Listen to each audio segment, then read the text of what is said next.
শরীফ ওসমান হাদি হত্যাকাণ্ডের বিচার অবিলম্বে নিশ্চিত করতে হবে। বিচার যদি নিশ্চিত না করা হয় এই সরকার কোনোভাবেই 5 বছরের মেয়াদ সম্পূর্ণ করতে পারবে না। ফলে ওসমান হাদির ভাষায় বলতে চাই, আমরা জান দিব কিন্তু জুলাই দিব না। ইনশাল্লাহ জুলাইয়ের বিজয় হবে। আওয়ামী লীগ বিগত 16-17 বছরে অসংখ্য গুম খুন গণহত্যা চালিয়েছে এদেশের সাধারণ মানুষের উপরে, বিরোধী দলীয় নেতাকর্মীদের উপরে। তার ফলশ্রুতিতে গণ অভ্যুত্থানের মুখে পড়ে শেখ হাসিনাকে পালিয়ে যেতে হয়েছিল দিল্লিতে।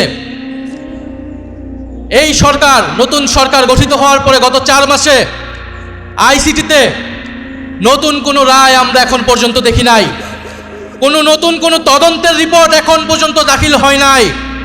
এটা স্পষ্টত যে চিফ প্রসিকিউটরকে বসানো হয়েছে তিনি দায়িত্ব পালনে ব্যর্থ হয়েছেন।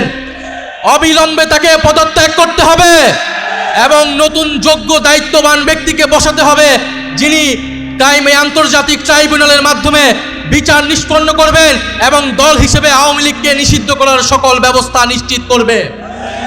আমরা স্পষ্টভাবে বলতে চাই, গণহত্যার মাধ্যমে আওয়ামী লীগ বিচারের কাঠগড়ায় দাঁড়িয়েছে, আর সংস্কার বাস্তবায়ন না করার ফলে বিএনপি জনগণের কাঠগড়ায় দাঁড় হয়েছে। এই দুই শক্তির বিরুদ্ধে আমাদেরকে এখন সমানভাবে লড়াই চালিয়ে যেতে হবে। সংস্কার, বিচার এবং বাংলাদেশের সার্বভৌমত্ব রক্ষার জন্য 11 দলীয় ঐক্যের নেতৃত্বে আমাদের এই লড়াই সংসদ এবং সংসদের বাইরে আমরা চালিয়ে যাব। আপনারা সেটার জন্য কি প্রস্তুত রয়েছেন? শরীফ ওসমান হাদি হত্যার বিচার কি আমরা নিশ্চিত করব? ইনশাল্লাহ সেই সকল হত্যাকাণ্ডের বিচার আমরা নিশ্চিত করব। এবং আরেকটি কথা বলে দিতে চাই, আওয়ামী লীগ একটি ফ্যাসিস্ট, গণহত্যাকারী এবং সন্ত্রাসবাদী সংগঠন। আওয়ামী লীগ দেশের স্বাধীনতা, সার্বভৌমত্ব বিরোধী সংগঠন, যার আশ্রয় হয়েছে দিল্লিতে, কারণ আওয়ামী লীগের শেকড় রয়েছে দিল্লিতে। আওয়ামী লীগ একটি ভারতীয় পার্টিতে পরিণত হয়েছে, আগাগোড়ায় এটি একটি ভারতীয় পার্টি ছিল। ফলে আওয়ামী লীগের দেশে আসার, আওয়ামী লীগের রাজনীতি করার সুযোগ বাংলাদেশে 5ই আগস্টেই সমাপ্ত হয়েছে। যারা সমঝোতা করছে, যারা নতুন করে স্বপ্ন দেখছে আওয়ামী লীগকে রাজনীতিতে পুনর্বাসিত করার, তাদের পরিণতি আওয়ামী লীগের মতোই হবে। আমরা স্পষ্টভাবে বলতে চাই, আইনমন্ত্রী বিচার না করার কারণে তিনি স্পষ্ট ব্যর্থ হয়েছেন। স্বরাষ্ট্রমন্ত্রী নিরাপত্তা দিতে না পারায় তিনি ব্যর্থ হয়েছেন। তথ্যমন্ত্রী তিনি স্পষ্টভাবে ব্যর্থ হয়েছেন। আওয়ামী লীগের সুশীল সমাজকে তিনি মিডিয়ায় স্পেস দিচ্ছেন। এই সব কিছুই বাংলাদেশের জনগণ দেখছে। আমরা আজকে এই সমাবেশ থেকে বলতে চাই, জুলাই গণহত্যা সহ, শাপলা হত্যাকাণ্ড সহ, পিলখানা হত্যাকাণ্ড সহ সকল গুম খুন এবং শরীফ ওসমান হাদি হত্যাকাণ্ডের বিচার অবিলম্বে নিশ্চিত করতে হবে। বিচার যদি নিশ্চিত না করা হয় এই সরকার কোনোভাবেই 5 বছরের মেয়াদ সম্পূর্ণ করতে পারবে না। ফলে ওসমান হাদির ভাষায় বলতে চাই, আমরা জান দিব কিন্তু জুলাই দিব না।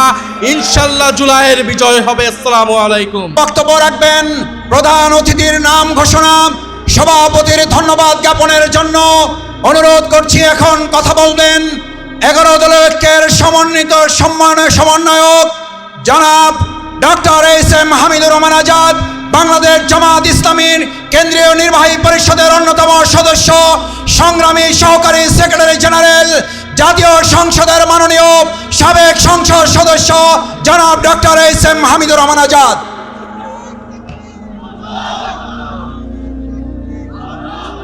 আলহামদুলিল্লাহ রাব্বিল আলামিন, আসসালাতু ওয়াসসালামু আলা আশরাফিল আম্বিয়া ওয়াল মুরসালিন ওয়া আলা আলিহি ওয়া সাহবিহি আজমাইন।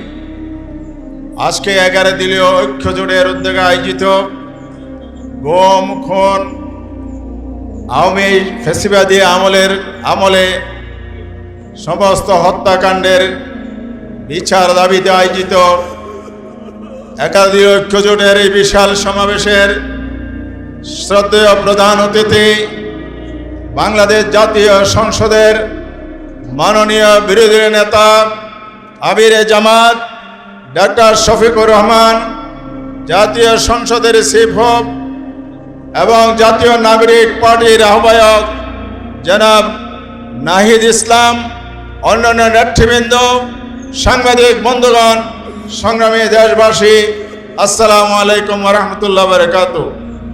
প্রধান অতিথি বক্তব্য রাখবেন।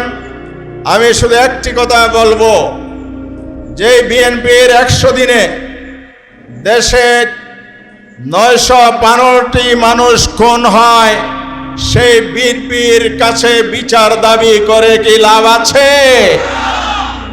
যে বিএনপির নেতা কর্মীরা প্রকাশ্য দিবালোকে আওয়ামী কায়দায় পল্টনে 28 অক্টোবর মানুষ হত্যা করে নির্যাতন করেছিল, তার আদলে মিটফুটের সোহাগের লাশের উপর নির্যাতন করেছে, সেই বিএনপির কাছে কি বিচার আশা করা যায়?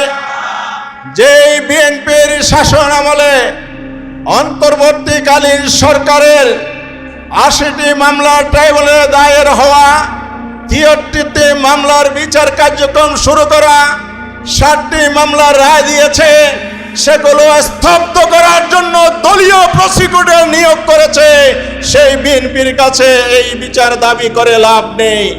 তাই আসুন, আমির জামাত যে ঘোষণা দিয়েছেন, আরেকটি বিপ্লবের প্রস্তুতি নিতে হবে।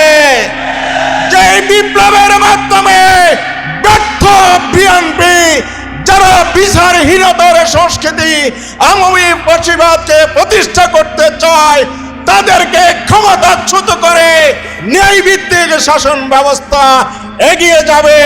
নেতৃত্ব দেবে 11 দল, ডক্টর শফিকুর রহমান, ইনশাআল্লাহ। সেই জন্য আমরা প্রস্তুতি নেব। সবাইকে ধন্যবাদ। প্রধান অতিথি সহ সকল অতিথি, সাংবাদিক বন্ধুগণ এবং আজকের সকল উপস্থিতি জনগণকে ধন্যবাদ জানিয়ে আমার কথা শেষ করছি। এখন বক্তব্য রাখবেন বাংলাদেশ জামাত ইসলামের সংগ্রামী আমির, বিরোধী নেতা, সংগ্রামী জননেতা, আমাদের গণমানুষের প্রিয় নেতা, আজকের প্রধান অতিথি জনাব ডক্টর শফিকুর রহমান। নারে তাকবীর, নারে তাকবীর। আসসালামু আলাইকুম ওয়া রাহমাতুল্লাহ। গুম, কুম এবং সকল প্রকার নির্যাতনের বিচারের দাবিতে আজকের এই ঐতিহাসিক দিবসে 11 দলীয় ঐক্য কর্তৃক আয়োজিত বিশাল এই সমাবেশের সম্মানিত সভাপতি, মঞ্চে বসা জাতীয় সংসদের বিরোধী দলীয় চিফ হুইপ, জাতীয় নাগরিক পার্টির আহ্বায়ক সহ 11 দলের শীর্ষ নেতৃবৃন্দ, প্রিয় দেশবাসী ভাই এবং বোনেরা, সাংবাদিক বন্ধুগণ, অত্যন্ত দুঃখ ভারাক্রান্ত হৃদয় নিয়ে আজ আমরা আপনাদের সামনে দাঁড়িয়েছি। দীর্ঘ 17.5 বৎসরের ফ্যাসিবাদী শাসনের জাতাকলে পিষ্ঠ এই জাতিকে আল্লাহ তাআলা আমাদের ছাত্র, শ্রমিক, যুব জনতার আন্দোলনের মধ্য দিয়ে মাত্র 2টি বছর আগে আমাদেরকে মুক্তি দিয়েছিলেন। সেই সময়ে যে দলটি আমাদের মতোই মজলুম ছিল, নির্যাতিত ছিল, আজকে তারা ক্ষমতায় আছে। তারা তখন প্রত্যেকটি হত্যাকাণ্ডের বিচার দাবি করেছিল। নির্বাচনের সময় তারা বলেছিলেন, তারা নির্বাচিত হলে ফ্যাসিবাদের হাতে যতগুলা খুন হয়েছে, গুম হয়েছে, নির্যাতন হয়েছে, সবগুলার বিচার তারা করবে। ক্ষমতায় বসার পর এখন তাদের সুর পাল্টে গেছে। বিচার তো তারা করছেই না, বরঞ্চ আপনারা শুনেছেন 4 মাসে 600 জনের অধিক মানুষ নির্মমভাবে বাংলার মাটিতে খুন হয়েছে। আরো দুঃখজনক, এই দলটি নিজেদের হাতে নিজেদের কর্মীদেরকেই খুন করেছে। যাদের নিজেদের কর্মীদের সম্পর্কে নিজেদেরই কোনো দায় এবং দরদ থাকে না, 20 কোটি মানুষের জন্য তাদের কি দায় এবং দরদ থাকবে?